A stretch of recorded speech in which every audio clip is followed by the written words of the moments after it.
If you guys like story time, you should stick around because I like to tell stories. Okay, I'm gonna take you on a journey about how I stumbled into completely by accident doTerra essential oils, why I started using them in my home, and how I began running my own essential oil business with doTerra. So let's go all the way back to the beginning. Not really the beginning, because I got a lot of stories from like that era of my life. But we're gonna start with 2008. I went into cosmetology school because hair and makeup has always been my thing, and I always worked with cosmetics. So I used to do like prom and wedding makeup, freelance for years. And then I started working in a department store in Fresno, which has since gone bankrupt, but it's called Gottschalk's. Anyone know? It's like, it used to be big in California, but they went out of business in 2008 during the Great Recession. But I worked at several makeup counters, and I did a lot of my own freelance work, and I loved it. And I thought that if I wanted to be more successful in the cosmetology space, that I needed to go to cosmetology school. To my misdirection. It was my own fault. Actually, well, I don't know. I think it did benefit me a lot. Okay, so what happened was I never wanted to do hair and nails, ever. But when I went to cosmetology school, they were like, the esthetician program is closed and it's not going to be open for another 3 months, but you can start the cosmetology program now, like 2 weeks, if you would like. And I was like, okay, I'll do it. More hours, more time, more money, and I did it. Even though I had no interest in doing hair and nails, I did it. I don't recommend that if you only want to do aesthetics and you like, the esthetician is like waxing and facials, etc. Then I suggest if that's what you want to do, just do that. Don't do all the other stuff. It is such a time suck, and I hated it. I hated cutting hair and bleaching hair, and like I did it. I put in the work and I graduated. I did it. And then I moved from California over to Washington, and I first started working at H&M really quickly. And while I was working at H&M, I got hired at Nordstrom in the cosmetics department, running a $500,000 counter, Shiseido, and I was the counter manager. Now, before that, I did work in salons going through school. I was an assistant in a salon for a while. I did shampoos and blowouts. I receptioned at an Aveda salon, a really nice high-end Aveda salon in Fresno, California. So I was already doing a lot of things in this space. I knew I didn't want to do hair, so I was trying to get a makeup gig because makeup is my passion. Was my passion, and I loved to do it.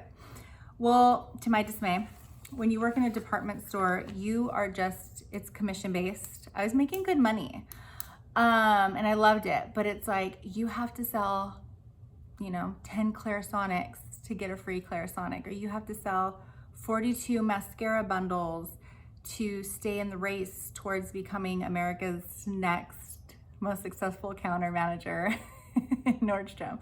So I was just like, I'm in this for the creativity, and I'm in this because I love the art, and I love teaching women how to use certain makeups, or from scratch, or enhancing what they already know, or making them feel confident and beautiful about themselves.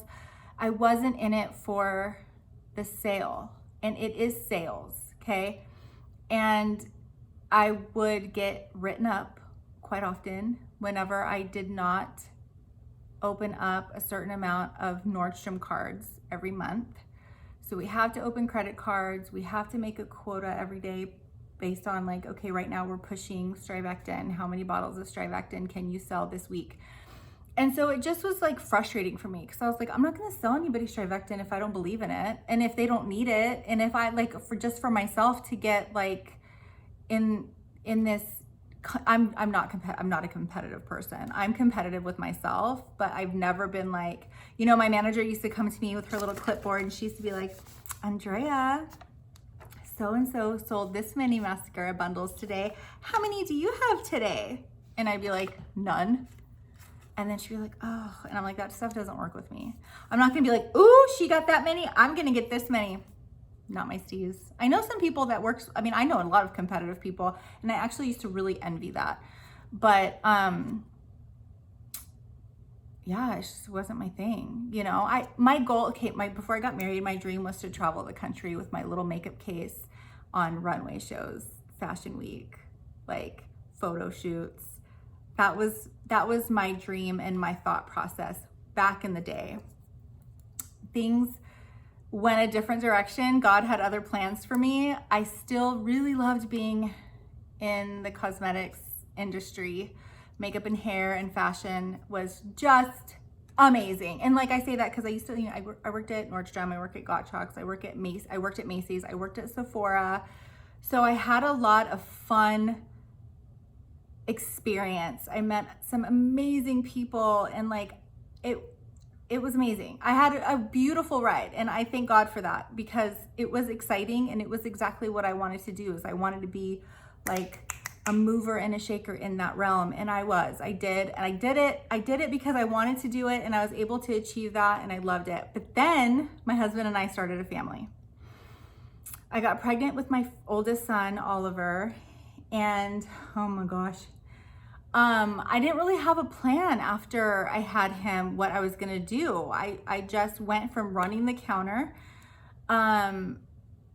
to birthing him, and then coming back and realizing very soon, like a month, it took like a month of me coming back from maternity leave to me realizing like, I don't wanna be away from my baby like this. Like, I need to step down and do part-time. So you need to replace me and I'll go part-time. And she was like, absolutely. I had the most amazing regional manager. Everybody was just envious of me because I had her. She still is. She's freaking amazing. I love her. And so she let me step down, and she let me do, sorry, there's people walking on the street and I was just being nosy. She let me do it.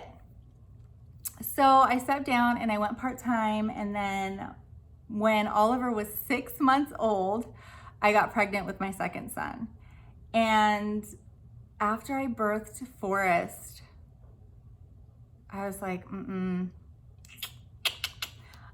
I don't think I ever had it in me to like only ever work from home, but I knew I wanted to be more of a present mom. I knew I wanted to raise my babies. I wanted to have babies to raise them. I didn't want to send them to daycare. I didn't want to put them in public school. We do homeschool, if you didn't know that. We always have homeschooled. The kids have never been in public school. But at that point, my husband is an electrician, and he was working long hours, 40 plus hours a week, plus side jobs on the weekends just to make ends meet. I was working nights and weekends. So if he would work on the weekends during the day, I would work on the weekends during, like in the evening and closing, right? So I'd get off like at 10 p.m. So we were like ships in the night. We were not able to be together completely as a family unit. So our family and friends would have holidays, gatherings, get-togethers, and we would miss them because he would go and take the kids or I would go and take the kids. Now, granted, this is the type of lifestyle that we lived before we had children. But after having kids and having a family, it was different. It's different. Moms out there, you know, it's different. So, I mean, when you're young and hustling and making money and you're just doing your thing, it's like totally different than when you're like a parent and you want your family to be together. So like, it was hard because like we were really involved in the church that we were going to at the time, and they were doing a Bible study every week, and every week one of us would miss it. Like I would take the kids and go, or he would take the kids and go. And, you know, the girls in this Bible study group, it was the couples with families. So the kids would play and the couples would, you know, read the word of God, pray together, etc. And one of the gals that I met in that group, she knew that I was more natural minded. I had already in this point, like started to, and that's a whole nother story. If you want to know about that, I would love to tell you how I became like a cigarette smoking, beer drinking, sugar addict to toxic free living and like cloth diapering my baby, because that's a great story in and of itself. But she knew just from me going to her house for Bible study that I cloth diapered my babies. And she was like, Andrea, I wanted to ask you the last time you were here, because I know that you're not happy with your work schedule. What do you know about essential oils? And I was like, oh yeah, I just started looking into them actually. And at the time it was because I used to be really addicted to those Bath and Body Works candles. They're disgusting for you and your family's lungs, just so you know. And I learned the hazards, the health hazards that they bring. I used to like the plugins, those pretty little plugins, the candles, the big ones, the little ones. Every time there was a sale, I was there shopping and filling out my basket.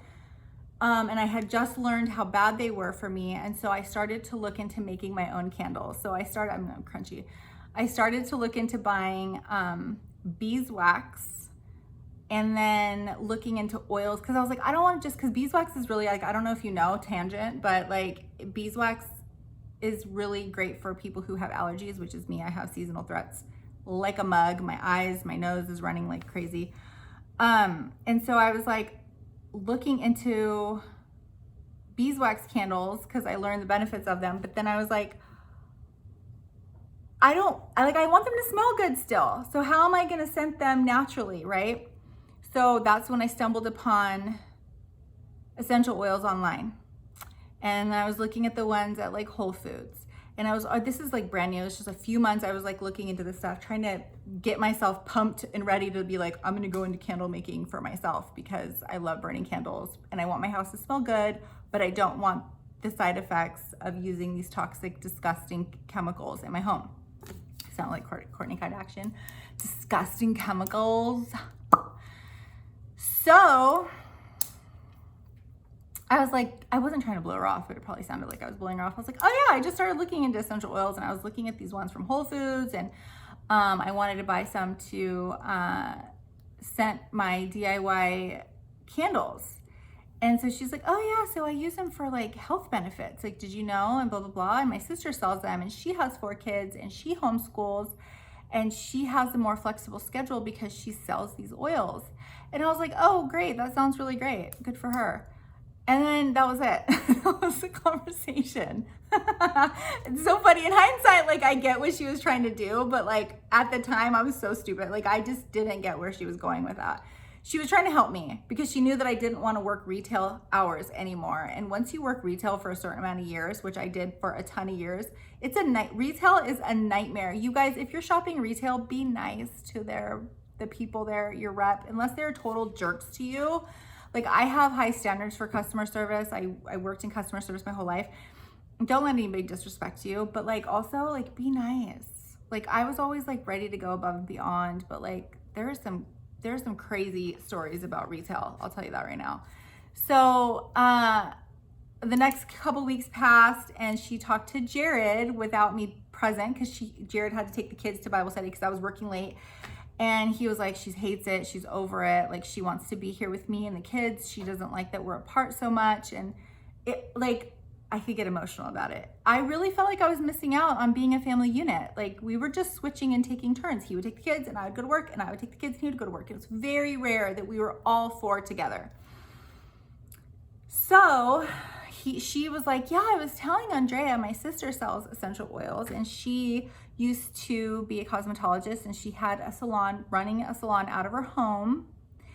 And now she does oils full time and she makes her own schedule and she's able to be home with the kids. So Jared comes home and tells me this story and I was like, what? I want to like dabble into essential oils and stay home with the kids. Like that sounds amazing. Like right up my alley, right? Like I was excited and I was like, why didn't she tell me? She was trying to tell me. She was freaking trying to tell me. Okay, so then we met up again and she was like, so I was telling my sister about you, and because I texted her and I was like, hey dude, tell me more. So then, hold on, I need to take a drink.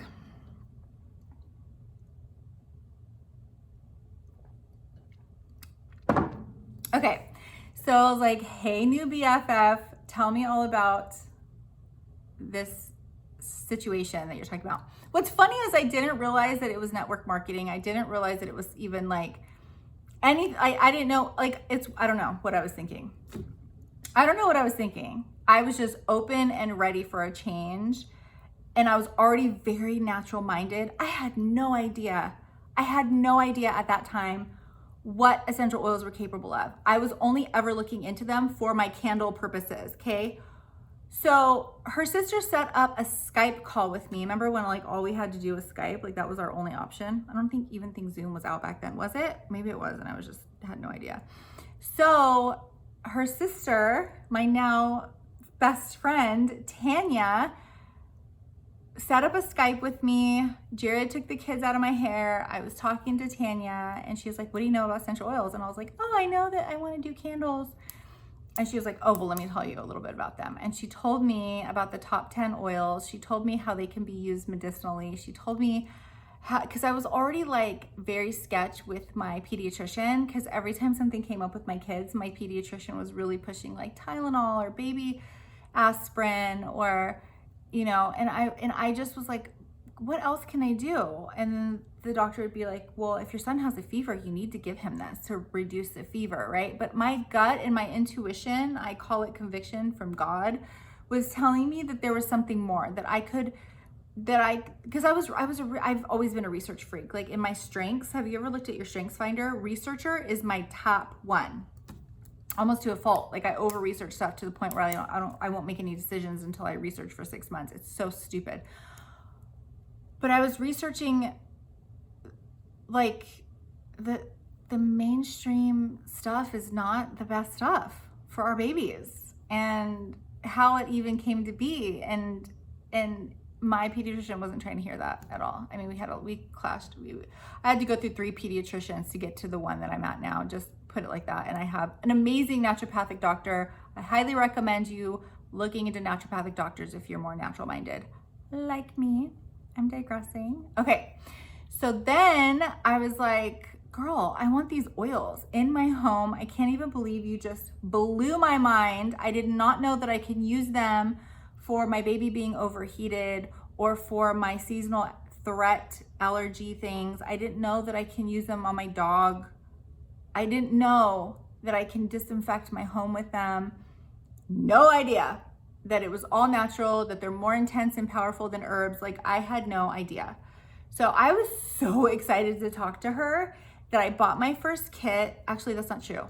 What happened was I was like, I need to sell these because I want to quit my job. And she was like, okay, so let's get you to buy your first kit. And I was like, I can't afford a kit right now because I couldn't. So what I did was I taught my first class.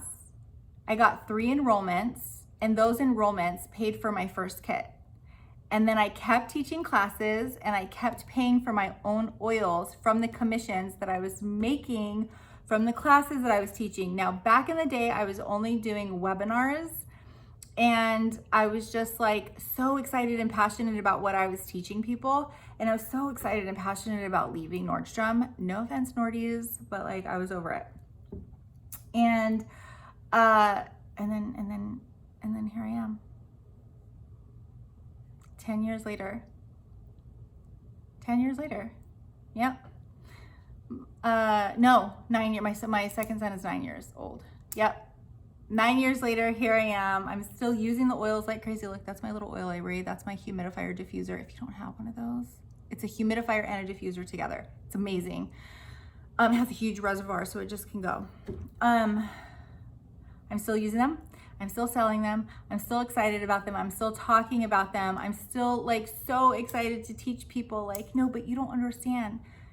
If you can do it naturally without side effects, like always try that first. Like this has helped our family so much, right? And then now I have 5 kids and life is completely different, but I'm still in it. At the time, I really needed the money. I really needed money freedom and time freedom. And back then we were pinching pennies. We were absolutely living paycheck to paycheck. And it was rough, you guys. It was rough. I mean, there was times where we would take out payday loans to pay bills or to put gas in the car or to buy groceries. I'm not like ashamed to tell the truth about that because that's just the place that we were in, but I'm not proud about it. Like, it was stupid. Don't ever take payday loans out. They screw you with that interest rate, and it's just like this perpetual cycle. It's effed up. Don't do it. Obviously, if you have to feed your family, like you got to do what you got to do. But like, I would try to sell stuff off of OfferUp. I would do all these side hustle things that I could to make ends meet. And at some times it wasn't enough. And I was like, okay, we have to do something else. Okay.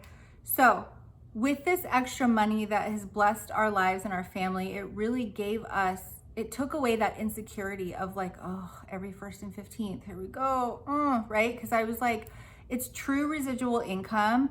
I'm making the same amount, because my customers, that's the thing is like people want to badmouth network marketing. And I think there's a lot of people who make network marketing crappy, unfortunately.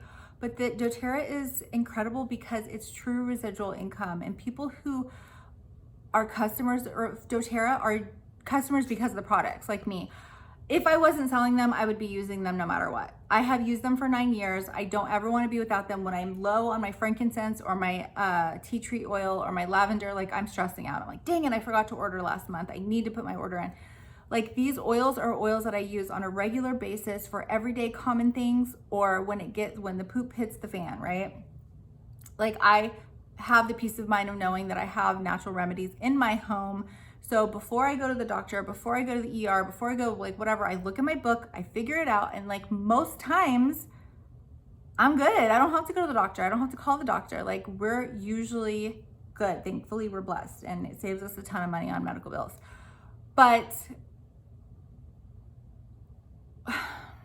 95% of the people that are with doTerra are customers of doTerra. They're users of doTerra, and they order every month. They love the toxic-free products, like me, and the oils and the personal care products like shampoo and conditioner and toothpaste and face wash and laundry soap and dish soap. Like it's our own personal online health store to shop in, and we can get commission off of it. Now, most customers don't get commission, they're just buying. So the people that I've enrolled and have sold oils to, they keep buying every month. I keep making my money, and it's blessed my family in the long term with residual income. If you want to learn more about that, I can teach you, because it's a blessing. I know some people are like, I just want to make an extra $200 a month or $300 a month. I just want to pay for school supplies or extracurriculars for my kids. Or some people like, I need to pay my car payment every month without being stressed about it. And that's like $500 to $600. I need to pay my car insurance and my mortgage. I need extra, like, first of all, we all at this point in time, because when everything happened in 2019 or 2020, like we need multiple streams of income, right? My husband's a very crafty guy, and he works his ass off. He's a hardworking, strong, sexy man, and he's an electrician, and he's making good money. Now we're in a position, back then he was an apprentice. We were stressed about money. He wasn't making a lot. It was like low man on the totem pole situation, right? But he's worked his way up, and he's a journeyman, and he's been doing really well. But in the transition from that part of our life to now, we had residual income with doTerra that's been amazing, and now we still have that residual income. And it's always nice to have multiple streams of income, right? I stay home with my kids full time. I always have. And there's a big fly in here. And I love it. Okay, so that's my story. That's my doTerra story. I have lots of other stories to share with you. I just have so many essential oil stories in my YouTube channel that I'm like, maybe people want to know how I got started, because that's how I am. I'm like, hey, how'd you get into this? Tell me how this goes down, like, you know? And so definitely wanted to share with you in case you're wondering. And if you weren't, perdóname, pero no te enojas. Okay, so I have to go now, but thank you for joining me today, and I'll talk to you very soon. Bye.